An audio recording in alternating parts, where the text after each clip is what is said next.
தனது தந்தை வாங்கிய கடனுக்காக தங்களை விற்க முயற்சிப்பதாக மாவட்ட ஆட்சித் தலைவரிடம் சகோதரிகள் பரபரப்பு புகார். திண்டுக்கல் மாவட்ட ஆட்சியர் அலுவலகத்தில் வாராந்திர மக்கள் குறைதீர் கூட்டம் ஆட்சியர் சரவணன் தலைமையில் நடைபெற்றது.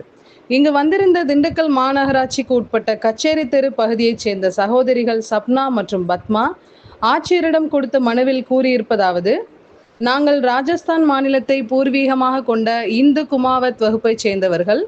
எனது தந்தை தனராம் ஃபேன்சி மற்றும் பிளாஸ்டிக் பொருட்கள் வியாபாரம் செய்து வருகிறார்.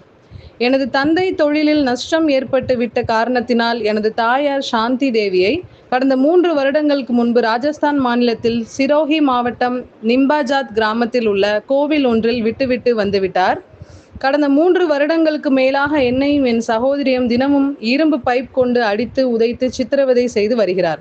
மேலும் கடன்காரர்களுக்கு என்னையும் என் சகோதரியையும் கொத்தடிமையாக விற்க முயற்சி செய்து வருகிறார்.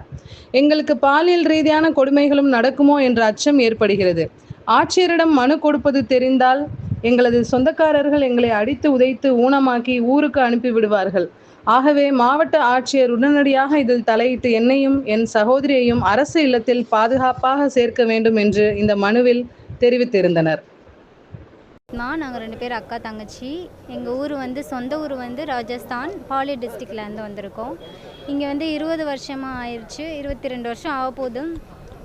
இங்கே எங்கள் அப்பா கடை வச்சுருக்காரு. கடை வச்சு நிறைய கடன் லாஸ் ஆகிட்டார். பிஸ்னஸில் லாஸ் ஆகி நிறைய கடன் இருக்குது.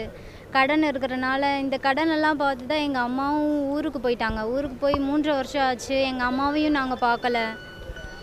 எங்கள் அம்மா இந்த கடன் தோணலானால தான் போயிட்டாங்க அங்கே ஊருக்குது.